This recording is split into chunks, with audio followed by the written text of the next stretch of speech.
코비드 19 특집 방송 지금 뉴욕에선 우리 김봉준 변호사 황보승 용암지어 계십니다. 상원이 사실 그렇게 많은 의석수가 아닌데 이번에 추경 예산 통과될 때 상원에서도 반대한 스테이트가 있었다고 들었어요. 유타하고 켄타키 주에 있는 상원들이 마지막까지 반대했다가 이게 결국에는 거기서 이제 오케이 했는데. 저는 유타나 켄터키는 아직까지 코비드 코로나에 대한 그런 크게 심각한 타격을 받지 않는 주거든. 이거를 했다가 자기네들이 갚아야 될 게 더 고민 스테이트이기도 하죠, 사실. 그렇죠. 그래서 이제 마이크 리라는 유타 상원과 그다음에 그 켄타키의 랜드 폴이라는 그 의원님께서 이거 뭐 돈을 코로나 싸우기 위해서 돈을 쓰는 거 대신 정부가 무슨 경제를 좀 개방해야 된다고 막 주장을 하면서 했다가 이제 나중에는 그냥 묵시발 돼가지고 오케이 패스를 했는데 좀 그래 저도 좀 생각이 이게 지금 뭐 돈을 막 쓰긴 쓰는데 말이죠. 이 지금 첫 번째 페이즈에서 나오는 이 뭐 그 unemployment insurance benefit라든지 아니면 여기에 대한 우리 그 스티뮬러스 패키지들이 과연 정당하게 쓰여져 있는지도 참 의문이에요. 우리 지금 미스테이크 막 만들어져 있고 이게 뭐 하나를 뭐 어플라이 하면은 하나가 막 이상하게 엉켜가지고 어플라이 된 거에서 막 저지를 하고 막 그러거든요. 어떤 그 케이스가 지금 진행이 되고 있냐면 아시다시피 이게 500명 이상에 되는 회사들은 맞죠. 베네핏을 못 받게 돼 있어요. 근데 지금 쉑쉑 그 회사가 쉑쉑 그 햄버거 회사. 쉑쉑 그 회사가 뭐면 그분들은 뭐 10,000명인가 뭐 5,000명 정도쯤의 그 사람들이 있잖아요, 직원들이. 그런 직원을 가지고 있는 사람들이 뭐 1,000,000불 받았잖아요. 그거 아시죠?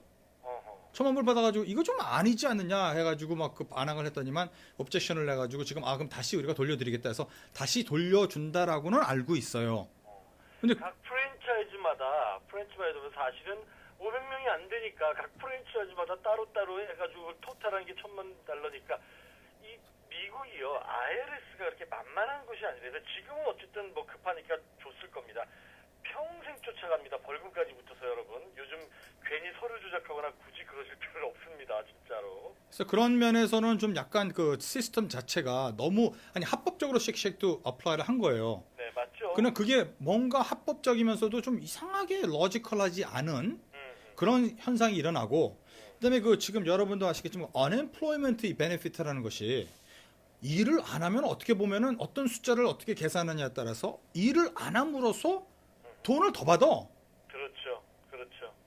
그러니까 내가 왜 일을 해? 라고 하잖아요. 파타임 직원들은 오히려 그냥 자기를 잘라주세요 해서 실업수당을 받는 게 훨씬 더 한 달에 2,400불 받게 되고 직원을 파이어했기 때문에 500명 미만이 됐기 때문에 그거에 대한 또 혜택을 또 받게 돼서 실업자 수는 엄청나게 늘어나고 있죠. 그렇게 됐는데 스티뮬러스 패키지가 나오면서 당신들이 만약에 이것을 통해서 75% 직원들을 유지를 하고 있고 그다음에 계속해서 돈을 쓰면은 그러면 이 론을 탕감해 주겠다라고 하잖아요. 그렇죠. 그래서 돌아서 가지고 우리 unemployed된 나의 직원들 다시 돌아와서 일해 주세요. 하니 그 직원들이 하는 말 나는 가만히 있어도 돈을 더 받는데 왜 내가 돌아가서 이래? 그럼요. 라고 할 수 있다 이거예요. 그러니까 편법이 드디어 이제 슬슬 나오기 시작하는 거죠. 단 일주일 만에. 어떤 사람인데요? 경제공학자들이 어떤 사람들인데. 그러니까 이게 뭐 누구를 어떻게 해서 무슨 쪽으로 나가야 되는지 이 앞뒤가 안 갈리는 상황. 그런데 지금 말이죠. 직원들이 그런 분들이 많아요. 이 아마 저하고 이렇게 좀 동의하시는 분들이 저도 들어서밖에 모르는데 우리 직원들은 너무너무 좋으신 분들인데 절대 그런 분들이 안 계십니다. 이런 분들이 계세요. 나는 unemployment를 받지만 그러나 내가 여기 오면은 나의 위험을 무릅쓰고 오는 거기 때문에 그렇게는 못 하겠다. 아하. 야. 그러니까 뭔가 뭐 베네피트가 없는 상황에서 내 목숨을 걸고 이런 거를 어떻게 해주면 되지 않겠냐 이러한 뉘앙스? 이게 이상한 거 아니에요? 참 제가 한국인이라서 자랑스러운 건 그런 사람은 한국인은 없을 거예요. 그래서 전 참 자랑스럽습니다. 자, 하원은 그럼 목요일 날 이제 투표를 해서 결정할 때 하원은 과연 통과가 될까요? 하원이 통과될 수 있는 것이 하여튼 그거를 목표로 하는데 목요일 날로 투표를 설정을 하는데 대리 투표 허용 대신 투표를 실시하기로 이제 일단 합의를 했어요. 네. 리더들이 대리 투표. 이게 이번 저번 때 같이 이제 만장일치로는 아마 법안이 통과되지 못할 것이라라고 생각을 하고 있는 상황에서 아마 이렇게 되면 이제 의원들이 국회의사당으로 돌아갈 준비를 하라는 지시를 받을 거라는 생각을 또 하고 있대요. 5월 15일이 이제 되니까 그렇죠. 수경이 되고 그러면 이제 이렇게 전화로 얘기하고 대리가 누가 이제 티켓을 넣어주고 뭐 이런 게 그래서 이제 발전해서 5월 15일 국회의사당으로 다시 이제 가야 된다라는 말이네요. 예, 지금 5월 15일이지만 그 5월 15일 전에도 한 5월 4일 정도쯤 상원을 복귀시키는 것이 목표라고 말하는 미치 맥카넬 상원 공화당 원내 총무가 이렇게 말을 하셨다고 합니다.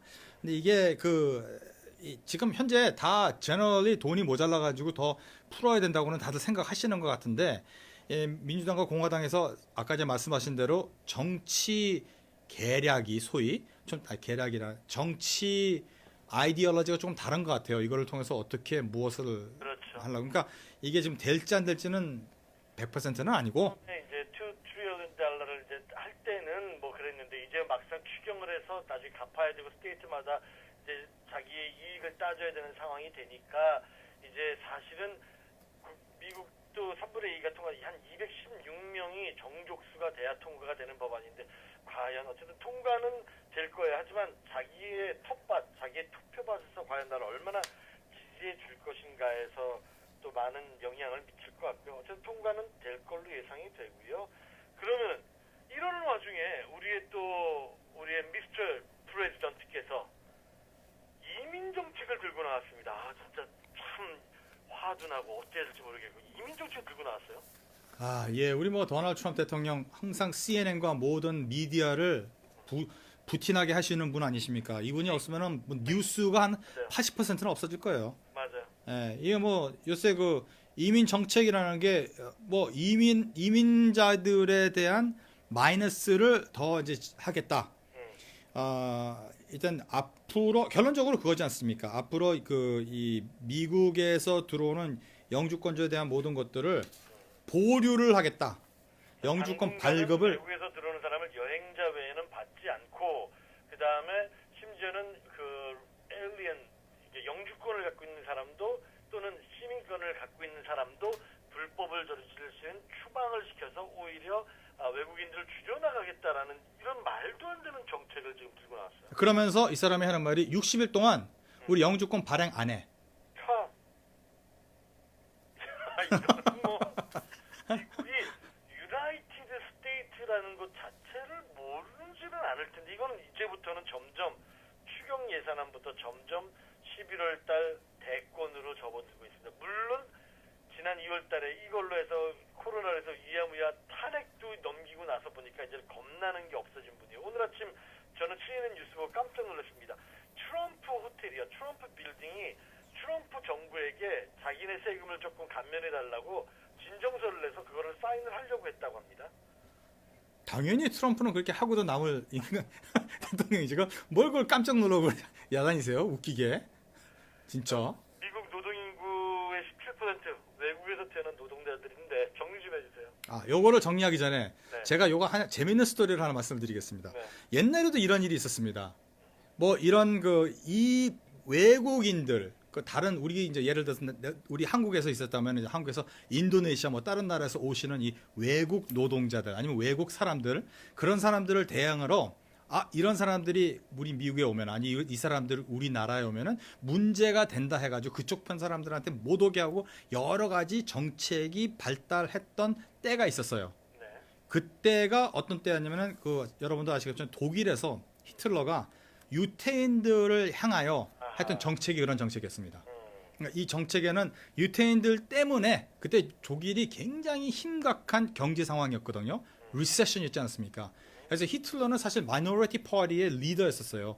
그리고 독일이 one of the most capitalized society, 그러니까 굉장히 민주주의 국가였어요. 히틀러 오기 전까지는 독일이 민주주의 국가로 굉장히 잘하고 있다가 히틀러가 딱 오면서 우리나라의 이 리세션과 돈의 값어치가 떨어지고 그다음에 우리나라가 굉장히 돈을 많이 빌리고 문제가 많이 있는 게 다 유태인들이라 이거예요.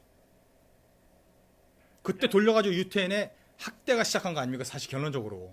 그러니까 게르만 민족은 사실 유럽을 지배할 수 있는 최고의 민족이라고 스스로 자평하고 있었던 그런 사람들이 여유를 갖고 외국 사람들을 받아주곤 했는데 유태인이 들어오면서 금융과 법률 쪽을 완전히 장악을 슬슬 해나가는 거죠.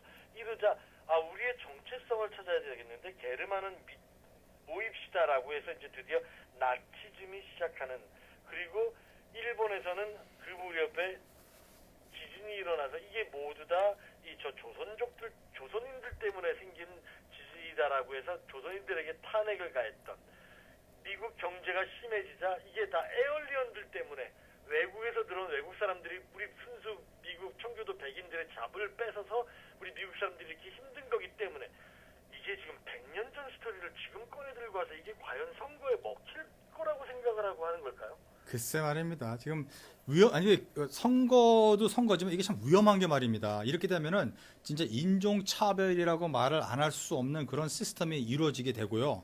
그다음에 여기서 지금 그 코로나 바이러스뿐만이 아니라 미국에 있는 그 경제적인 이슈로 인하여 아주 힘들어진 사람들이 누군가 하나의 스케이프고, 그러니까 뭔가 이렇게 항상 모든 사람들은 이렇게 투덜거리면서 뭐 이렇게 질책을 할 수 있는 뭔가의 다이렉션을 필요로 하잖아요.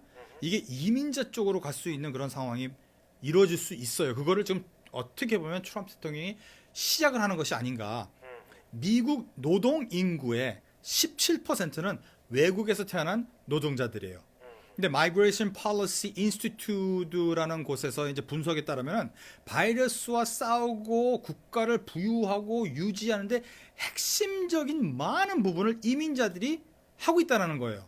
그렇죠. 당연하죠. 2018년 2년 전에 인구 조사를 바탕으로 625만 9천 명, 6.3 밀리언의 이민자들이 지금 코로나 바이러스에서 프론트라인에서 싸우고 있대요. 그러니까 이분들은 누구냐면은 지금 뭐 의사, 그다음에 뭐 간호원, 그다음에 거기에 뭐 헬스케어 테이커 이런 사람들이 6.3 밀리언, 630만 명 정도가 지금 앞에서 싸우고, 그 사람들이 없으면 큰일 나요. 그거 보셨어요? 유튜브에서 어떤 그 중국 분이신지 그 외국계 그 이 너스가, 그 아시안계 너스가 마스크 딱 쓰고 그다음에 블루 컬러 그 가운 딱 입고, 그다음에 오는 트래픽 앞에서 딱 자동차를 스톱시키는, 옛날에 치네멘 스퀘어에서 어떤 사람 하나가 탱크 오는 걸 딱 막고 스톱한 것처럼. 그렇죠. 이거 뭐를 스톱하냐면은 그 도널드 트럼프를 지지하는 프로테스터들이 야, 우리는 빨리 개봉을 해야 된다. 경제를 개봉해. 그 랠리가 막 자동차를 타고 오는데 그 앞에서 딱 서가지고 가지 마, 못 와. 너희들 잠깐만 이렇게 하면 안 돼. 마스크도 안 쓰고 돌아다니면서 막 이러면 우리만 힘들어서 딱 서 있는 거. 맞아요. 그거 보셨죠? 근데 거기서 어떤 아주머니가 그 트러크 바로 앞에 서 있는데, 트러크에서 아주머니 그 백인 여자가 딱 이렇게 머리를 들고 나와서 하는 말이 Go back to China예요. 아하. 그 널스한테. 미국 전체 미국 전체 의사들 중에 4분의 1이 이민자들입니다. 네. 그리고 그 중에 또 반 이상이 에이시안들이고요. 왜 미국 사람들은 그거를 간파하지 못하는지 모르겠네요. 아니, 미국 사람들을 표현하면 안 되죠. 코리안 아메리칸인 사람들한테 어떻게, 왜 대통령도 저렇게 이민자들에게 막말을 하는데 나도 해도 되는구나라는 사람들 머리에 이제 박혀가고 있다는 게 위험하다는 거죠. 예, 그러니까 지금 현재 저번에 제가 말씀드렸지만 이게 중국에서 만들어진 거기 때문에 중국 사람과 한국 사람, 일본 사람들, 미국 사람들은 잘 구분을 못해요. 그렇기 때문에 다 중국 사람으로 여겨질 수 있기 때문에 이렇게 되면 그냥 에이시안으로서 우리는 한 종족이 된 겁니다. 맞아요. 에이시안으로서 모든 미국 사람들에 대한 타겟가 될 수가 있어요. 아까 말씀하신 대로 29%의 의사들이, 미국에서 29%의 의사들이 이민자들이에요. 그렇죠. 우리 부모님들이, 특히 한국 부모님들이 야, 의사 아니면 변호사, 참 변호사 별로 돼서도 그렇게 크게는 아니지만, 근데 의사 아니면 변호사를 대라. 공부 열심히 시켜서 의사가 돼서 지금 코로나 바이러스에서 600명들이 앞에 나와가지고 막 전쟁터에서 싸우고 있고, 38%의 홈 헬스 에이드, 홈 헬스 에이드는 뭐 건강 보조인, 간병인 이런 사람들이 38%의 이민자예요. 38%, 40%가 이민자라는 거예요. 이러니 이 상황을 이걸 어떻게 하면 좋을까요, 진짜? 요 부분은요, 우리 이민 정책은 내일 우리 다시 한번 심도 있게 다시 한번 심층 분석을 한번 해봐야 되겠습니다. 요거 내용 갖고도 1시간 충분히 갈 수 있다는 생각이 들고 시간이 한 7분 정도 남았는데 요 우리 코로나 바이러스 규제로 인한 미국 이민 정책 우리 이현주 작가께서 좀 더 많이 심층 분석해서 요걸로도 내일 1시간 충분히 내일 심층 분석할 수 있을 거라 생각이 들고 자 이 5분 남았으니까 우리 김정은 소식 한번 전합시다. 북한의 우리 국방위원장인 우리라고 표현하면 안 되죠. 죄송합니다. 말버릇입니다. 북한의 그 국방위원장인 김정은이 건강 이상설이 떠돌았습니다. 그래서 CNN이 갑자기 보도를 하면서 전 세계로 확 퍼졌어요. 어떻게 된 겁니까? 글쎄 그거를 이제 내일 좀 더 구체적으로 말하겠지만 저는 이거 CNN에서 이 브레이킹 뉴스를 했다는 점이 상당히 이상해요. 네. 자, 일단 그러면 CNN에 있는 기자는 우리 한국에 있는 인텔리전스보다 더 많은 걸 안다? 그렇죠. 아니면은 한국은 알고 있는데 이러한 중요한 말을 안 했다? 뭐예요? 그러니까 말이에요. 그러니까 우리가 지금 이게 김정은이 만약 내일 어떻게 될지는 사람 인생이라는 건 어떻게 될지 모르지만 내일 만약에 죽었다고 생각해 보자고요. 어떻게? 우리도 뭔가 지금 큰 조치를 취해야 되는 거 아니에요? 그렇죠. 근데 그런 것들을 우리는 아예 방심하면서 생각도 안 하고 있었다. 아니 모르고 있었다. CNN에서 이런 거를 말을 하지 않았으면 우리는 모르고 있었다든지. 그리고 그 모르고 있었다는 거 나중에 저희들이 지금 디스커션에 나오겠지만 우리 정치인들 자체에서도 아니다. 맞다. 이거들 컨테스트를 하고 있어요. 왜 이런 상황이 일어나는지 모르겠네. 청와대에서는 아니다. 문제가 없을 것이다. 아무것도 들은 거 없다. 나머지 다른 디파트먼트에서는 아니다. 아마 무슨 문제가 있는 것 같다. 왜 이러한 것들에 대한 컨플릭트한 뉴스가 나오고 있는지 모르겠어요. 그 자체가 좀 상당히 저는 이해가 좀 안 돼요. 한국에 있는 정책 쪽으로. 이게 이 CNN 기자가 분명히 어딘가로부터 취재원은 밝히지 않는 게 첫째입니다. 경찰에서 그 내부 고발자를 말을 안 해주고 또 기자들은 취재원을 말 안 하는 게 이제 기본적인 건데 이 취재원이 누구냐에 따라서 어떻게 보도가 됐고 이게 왜 어느 소스에서 나온 것이냐라는 말을 할 때 from China라는 설입니다. 말 그대로 취재원이 누군지를 말을 안 하고 있으니까 그렇다면은 이 from China는 만약에 김정은이가 잘못됐을 때 과연 이 북한을 자기네들 속국으로 만들어서 움직여 보겠다는 생각이 있느냐 또는 이러면서 그동안 한국 내부에서 그동안 많은 일이 있었습니다. 일종의 이런 거죠. 트럼프 대통령이 문재인 대통령에게 직접 전화를 합니다. 정말 문 대통령의 그 방역 시스템의 놀라움을 금치 못하고 우리에게 그 방역 테스트 키트를 좀 보내줄래 정말 잘하셨습니다라고 하면서 막 칭찬을 보내죠. 그러니까 갑자기 무조건 문재인을 반대하던 세력들이 있지 않겠습니까? 그 사람들은 이게 뭐지라고 하던 찰나에 어제 아침에 방위비 분담금 더 내야 된다. 한국처럼 잘 사는 나라가 우리 왜 방위비 분담금을 안 내냐? 언제 그랬냐는 듯이 맞아요. 어제 칭찬 언제 그랬냐는 듯이 어제 또 그런 말합니다. 그러자 한국에 있는 태극기 부대에서는 백악관에 글을 올립니다. 한국이 투표한 게 부정투표라면서 진상조사를 해달라고 백악관 그 홈페이지에다 글을 남기는 상황이 들었습니다. 이런 세력들이 있는 거죠. 항상 어딘가에는. 하지만 이게 참 한국의 모습으로서는 바르지 않다고 느껴지고 한국의 말은 믿지 않고 도대체 누구의 말을 믿으려는 건지 궁금하기도 합니다. 지금 그럼 CNN에서 말하는 보도는 어떻게 생각하세요?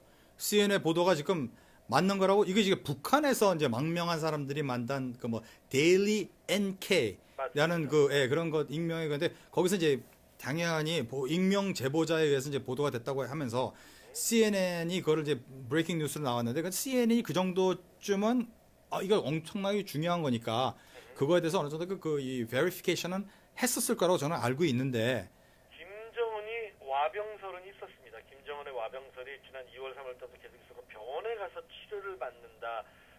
아무래도 혈압과 워낙 뚱뚱하니까 지난 한 1년 사이에 40kg가 늘었대요. 국방위원장이 매일 밤에 그 좋은 술과 기름진 음식을 좋아하다 보니까 40kg가 늘면서 신장과 심혈관 계층에 문제가 있을 것이라고 해서 지난번 2월 3월에 수술을 받았다라는 설은 있었습니다. 그런데 거기에 부합해서 나온 거고 더욱더 재밌는 거는 항상 요 선거 시즌에 그다음에 또 누군가가 필요할 때 또 보수 측에서는 흔히 말하는 극보수를 말합니다. 극보수에서는 자기네 결집을 조금 보여줘야 할 때는 김일성도 그랬었고 김정은도 그랬었고 김일 그 아들도 누굽니까? 그렇게 셋은 항상 심지어는 이거는요 토도 안 틀린 김정일이 6년 전에 수술을 받았을 때 모습과 텍스트도 틀리지 않고 똑같이 카피돼서 이름만 바뀐 그런 것들이 돌아다니고 있습니다. 팩트를 하지 않고서는 참 팩트를 어떻게 검사할 것이냐는 것도 문제죠, 또 사실은. 그래서 그럼 김정은이가 지금 아프다는 거를 믿으시는 거예요? 안 믿으시는 거예요? 수술을 한 거는 있을 수 있습니다. 저는 믿지는 않습니다. 수술한 것은 있을 수 있는데 네. 아마 그 지금 상황이 위태롭다. 이거는 믿지를 않는다. 상황이 위태롭지는 않습니다. 아, 라고 저는 생각을 하는 거죠. 네. 어쨌든 개인적인 생각을 물어보신 거잖아요.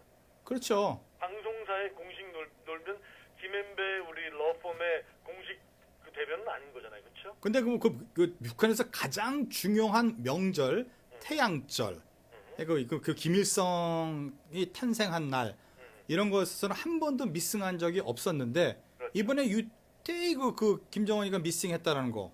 자기 아버님의 아주 지금 특히 코로나 바이러스도 그렇고 전 세계에 있는 그 시츄에이션에서 자기가 나가가지고 아주 굉장히 크리티컬한 상황에서 나갔어야 되는데도 안 나왔다는 것은 그만큼 뭔가 있다라는 건데도 위험하지 않을 거고 않다. 수술을 하고 그다음에 뭐 이럴 수는 있겠죠. 근데 지금처럼 갑자기 뭐 위병하다 깨어나지 못하고 있다 이렇지는 않다는 거죠. 심장 수술에 대한 중요성과 아주 위험성을 잘 이해를 못 하시는 것 같아요. 젊으시니까 그건 이해가 되고. 근데 심장 수술이라는 게 심장을 만지고 수술한다는 게 굉장히 위험성이 따르는 거예요. 그러니까 심장 수술인지 어떤 수술인지 모르잖아요. 심혈관 계통. 아니 근데 지금 금방 말씀하신 게 살이 많이 찌고 기름진 음식 그 정도로 막 팍팍 찌고 4, 50kg 이거 대단히 위험한 거지. 그 지금 나도 텔레비를 보고 뉴스를 보니까 걸어 다니는데도 힘차가지고 조금 걸고 헉헉 하시고 그러는 것 같던데 그분도 당연히 심장 수술을 하기 전에 아주 나쁜 상황에서 심장 수술을 했으니까 거기다 심장을 건드리면 괜히 위험한 수술이 되는 건데 위험한 수술이면은 목숨이 위태로울 수 있다는 거는 확실한 것 같은데. 그런 기사가 이제 와전이 되는 거죠. 이렇기 때문에 목숨이 위태로울 것 같다. 그다음에 그 한 단계 건너면은 못 깨어났대. 한 단계 건너면 사망했대라는 게 나오는 게 이제 가짜 뉴스의 시작인 겁니다. 우리 팩트 체크업하고 내일 우리 다시 한번 신청 우리 한번 싸워볼까요? 우리 싸움 안 해요. 우리는 팩트로 합니다. 그래요. 팩트 정리 우리 다시 해가지고 우리 내일 다시 한번 우리 이야기 나눕시다. 우리 내일 이 이민 정책은요 심각하게 다뤄볼 만한 문제입니다. 내일은 그래서 우리 코로나 바이러스 규제로 인한 미국의 이민 정책 도대체 미국이 어디로 가려는 걸까? 도대체 이 마인드는 왜 나온 것일까? 우리 이진영 PD와 이현주 작가께서 신청해서 정리 부탁드리겠습니다. 자, 김문지 변호사님 오늘 바쁜 시간 또 시간 내셨습니다. 우리 할 말이 너무 많은데 내일은 2시간을 해야 되겠다는 생각도 들어요. 할 말이 너무 많은데 지금 이 정도로 사태가 급변하고 있습니다. 하지만 가능한 한 너무 위험하게 무겁게 공포심을 조장하면서까지 방송을 만들고 싶지는 않습니다. 이제는 우리 팬데믹 벗어나서 5월 15일 날 리오픈해서 새로운 한인타운 재건해야 되지 않겠습니까? 방송 정리해 주세요. 네, 하여튼 이번에 여러 가지 일들이 많이 일어나고 있지만 좋은 거는 5월 달에는 뭔가 기쁜 소식이 많이 들어올 수 있다라는 거를 정부에서 지금 계속해서 저희한테 힌트를 주고 있습니다. 5월 5일 날 개봉한다, 5월 15일 날 개봉한다, 그 전에도 개봉할 수 있다, 여러 가지 등등 말을 하는 거를 보면은 또 치료제도 지금 막 나와가지고 임상 실험까지 들어가고 좋은 리설트도 여기저기서 듣는 걸 보면은 아마 제가 생각에는 곧 끝나지 않을까. 우리가 잠깐 믿음만 있고 우리가 서로가 이제 좀 한국 사람이 계속 하던 것처럼 계속 우리가 그냥 영리하게 또 사람을 조금 더 배려하는 마음으로 일을 진행을 하면 우리는 저희들은 참 잘 될 것 같아요. 그래요. 5월 달에도 좋은 봄 아닙니까? 좋은 소식 기대하겠습니다. 자, 손재진으로 고맙습니다. 지금 황보승님입니다. 네, 김몽준 변호사였습니다. 내일 뵙겠습니다.